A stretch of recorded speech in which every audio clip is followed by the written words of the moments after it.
பக்தி ஒளி நேயர்கள் அனைவருக்கும் வணக்கம். இந்த நாள் இனிய நாளாக அமைய வாழ்த்துக்கள். ஏழ்பி ஜோதிடர் ஜோதிட ஆசிரியர் சாந்தி தேவி ராஜேஷ்குமார். நம்ம இன்னைக்கு 2026 ஆங்கில புத்தாண்டு நல்வாழ்த்துக்கள். இந்த காலகட்டங்கள் கன்னிக்கு நம்ம ஒவ்வொரு ராசி பலனையும் நல்ல பலன்களாகவே கொடுக்கணும் இந்த பதிவுல அப்படிங்கிறதுக்காக எந்த மாதம் நமக்கு நிறைவான மாதமாக நன்மைகள் அதிகம் நடக்கக்கூடிய ஒரு மாதமாக இருக்கு, எந்த மாதத்துல நம்ம ஒரு செயல் செஞ்சோம்னா வெற்றி வாய்ப்புகளை அடைய முடியும் அப்படிங்கிறத பேஸ் பண்ணி தான் இந்த பதிவுல நம்ம பல விஷயங்கள் நம்ம பார்த்துட்டு வர்றோம். அதுல இந்த கன்னிக்கு எப்படி இருக்க போகுது தெரியுமா? ரொம்ப கிஃப்டடுங்க கன்னி இந்த வருஷம், உண்மையிலேயே ரொம்ப கிஃப்ட் அப்படின்னு தான் சொல்லணும்.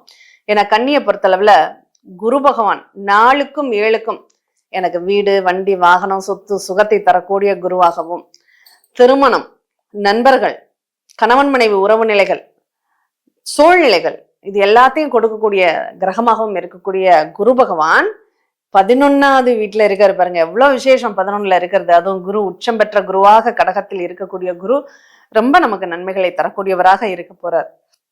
அதனால முதல்ல குரு பகவான் இந்த ஆண்டு உங்களுக்கு கொட்டி கொடுக்கக்கூடியவராக இருக்காரு. அந்த விதத்துல நீங்க ரொம்ப கிஃப்ட் தான். இடம், வீடு, சொத்து சம்பந்தமான நிகழ்வுகளும் உங்களுக்கு சாதகமாகவே இருக்க போகுது. வாழ்க்கை துணையினாலும் நிறைய நன்மைகள், மகிழ்ச்சிகள் அப்படிங்கிறது கிடைக்க போகுது. காதல் திருமணம் செய்வதற்கு ஒரு உகந்த வருடமாக இந்த ஆண்டு இருக்க போகுது அப்படிங்கிறது கூடுதல் ஒரு விசேஷம் இல்லையா? எத்தனை பேருக்கு விரும்பிய வாழ்க்கை கிடைக்குது? அப்படி அந்த விரும்பிய வாழ்க்கை கிடைக்குதுன்னா அது வரம் இல்லையா? அந்த வரத்தை நீங்க அனுபவிக்க போறீங்க அப்படின்னு தான் சொல்லணும். அடுத்து இந்த நம்ம ராசியின் அதிபதி நல்ல அமைப்புல இருக்கணும். அவர் நல்ல அமைப்புல இருக்கும்போதுதான் நமக்கு நிறைய நன்மைகள் அப்படிங்கிறது கிடைக்கும். அப்போ இந்த 11ல குரு இருக்கக்கூடிய அதே இடத்திற்கு கடகத்துக்குள்ள புதன் எப்ப வர்றாரோ அதுதான் நமக்கு நன்மைகளை தரக்கூடிய ஒரு மாதம். எப்ப வர்றாரு? ஜூன் மாதம் 22ஆம் தேதியில இருந்து ஆகஸ்ட் 22 வரையும் வக்ரமாகி அதுக்குள்ளே இருக்க போறாரு புதன். அப்ப இந்த காலகட்டங்கள் தன்னுடைய ராசிக்கு லாபஸ்தானத்துல அந்த புதன் இருக்கக்கூடிய காலம் எனக்கு லாபம், வெற்றி, மகிழ்ச்சி, வேலை வாய்ப்பு, பேரின்பம், பெரும் மகிழ்ச்சி, ப்ரமோஷன், இது எல்லாமே கிடைக்கக்கூடிய, நான் ஆசைப்பட்ட மாதிரி நான் வாழ்றதுக்கு உண்டான உள்ளா காலம் அப்படிங்கிறது இது. இந்த காலத்தை நம்ம பயன்படுத்திக்கணும். அடுத்து செப்டம்பர் மாசத்துல இருந்து நவம்பர் மாதம் வரையும் துலாம் ராசிக்குள்ளேயும் அந்த புதன் வக்ரமாகி திரும்ப அதுக்குள்ளேயே சஞ்சரிக்கக்கூடிய ஒரு காலமாக இருக்கு. அப்ப இந்த காலகட்டங்களும் உங்களுக்கு பாருங்க, ஜூன் மாசத்துல ஆரம்பிச்சு ஜூலை, ஆகஸ்ட் வரையும், அது ஒரு 1.5 மாசத்துக்கு மேல இருக்காரு. அடுத்து இங்க செப்டம்பர், அக்டோபர், நவம்பர் மாதம் வரையும் 4 மாதம் வரையும் உங்களுக்கு ஒரு ரொம்ப நல்ல ஒரு 4.5 மாதம் வரையும் உங்களுக்கு புதன் ரொம்ப நல்ல அமைப்புல உங்களுக்கு மகிழ்ச்சியை தரக்கூடிய ஒரு அமைப்புல 2வது வீட்டுல துலாம் ராசியில அந்த அக்டோபர், நவம்பர் மாதங்கள் எல்லாம் இருக்க போறார். அப்படி பணத்தை தரக்கூடிய, பொருளாதாரத்தை தரக்கூடிய ஒரு இடத்துல அந்த லக்ன அதிபதி புதன் இருக்கும்போது நமக்கு லாபஸ்தானத்துல குருவும் சஞ்சரிக்கக்கூடிய காலம் நமக்கு இதுவும் கிடைக்குது. அப்படிங்கிறப்ப எவ்வளவு ஒரு நல்ல விஷயங்கள் நமக்கு நடக்க போகுது பாருங்க. அந்த அளவுக்கு ஒரு அற்புதமான பலன்களை தரக்கூடிய இடத்துல உங்க ராசியின் அதிபதி இருக்கிறதுனால இந்த காலகட்டங்கள் நீங்க என்ன பண்ணணும்? இந்த ஆண்டு சூரியனுடைய ஆண்டு. இந்த சூரியனுடைய ஆண்டு மட்டும் உங்களுக்கு கொஞ்சம் சப்போர்ட் பண்ணாது.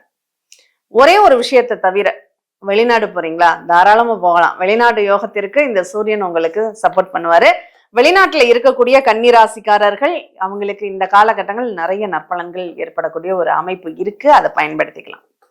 மற்றபடி இந்த வருஷம் கொஞ்சம் நமக்கு பிரச்சனைகளும் இருக்கத்தான் செய்யுது. அதுல நம்ம இந்த 4.5 மாத காலகட்டங்கள் உங்களுக்கு இறைவன் நல்ல பலன்களை தர காத்திருக்காரு. இந்த காலகட்டங்கள் நீங்க என்ன பண்ணணும்?